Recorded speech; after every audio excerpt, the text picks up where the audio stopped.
რამდენად გასაოცარი რაღაც ხდება ჩვენ თავს რიცხვებში დავთვალე და მინდა გაგიზიაროთ მანამდე გილოცავთ ყველას ილიას გამარჯვებას ალბათ ყველას გვინდა და რომ ცოტა დიდი ხანი გვეყურებინა მისი ჭუბი მაგრამ თავარი ისაა რომ პირველი ქართველი ორი კამრის ფლობელი ჩემპიონი ყავს რომელიც სოფლიოში პირველია რომელიც დამარცხების გარეშე მევიდა ამ შედეგამდე ახლა კი გადავიდეთ მთავარ საკითხს ალბათ ყველა თანხმდებით რომ ისტორიაში პირველი საუკეთესო ორი მებრძოლი ქართველი ელია და მერაბი და იმედია მაგაზე არ ვიდავებთ რომ მახაჩევი მესამე არის ამ რიგში და რამდენად წარმოუდგენელი რაღაც ხდება რიცხვებში მინდა გაჩვენოთ 3.8 ქვეყნის მოსახლეობისთვის ამ მოსახლეობის ორი წარმომადგენელი რო არის პირველ ორ ადგილზე აი ეს გამოვთვალე რიცხვებში და ახლა გაჩვენოთ მოკლედ ძალიან გავერთ ანუ ეს არის სოფლიო მოსახლეობა დაახლოებით რა არის დღეს 8 მილიარდ 200 მილიონი ესაა საქართველოს მოსახლეობა და ეს დამრგვალებული გამოდის 3.8 აი რო ავიღოთ ერთი მებრძოლი რო ყოფილიყო საუკეთესო მებრძოლი მსოფლიოში იქნებოდა აი ეს შეფარდება რასაც აქ ხედავთ პირველ ადგილას და მეორე მებრძოლი რო ყოფილიყო ერთი აკლდება ამ პოპულაციას და მოკლედ ეს შეფარდება ჯდება ხოლო ორივე ერთდროულად რო ყოფილიყო მსოფლიო საუკეთესო მებრძოლი აი ამათი შეფარდებების ნამრავლი უნდა გამოვიყვანოთ და გამოდის ამათი ნამრავლი აი ეს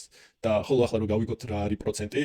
ამის მოხდენის ალბათობის აი ეს პროცენტია ანუ იმის ალბათობა რომ აი ჩვენ თავს რაც ხდება ეგ მომხდარიყო არის აი ამდენი პროცენტი და ეს გამოდის ანუ 100 რო გავყოთ ანუ 100% რო გავყოთ ამ პროცენტზე გამოდის 5 მილიონი და ეს ნიშნავს რომ 5 მილიონი პარალელური სამყარო რო არსებობდეს ჩვენ ვცხოვრობთ ახლა იმ სამყაროში სადაც ეს ხდება ჩვენ თავს 5 მილიონი ვარიანტიდან იმ ერთში მოვხვდით და ვცხოვრობთ სადაც ეს მაგარი რაღაც ხდება მოკლედ სასწაულია რა და მოკლედ დღეს დაიდება 29 შესყიდვის ვიდეო დაილუდეთ მალე დავდებ და ვისაც არ გამოგიწერეთ ეს ხალხი გამოიწერეთ და აბა გასართობ და ამავდროულად შემეცნებით კონტენტს გთავაზობთ აბა დროებით და წარმატებები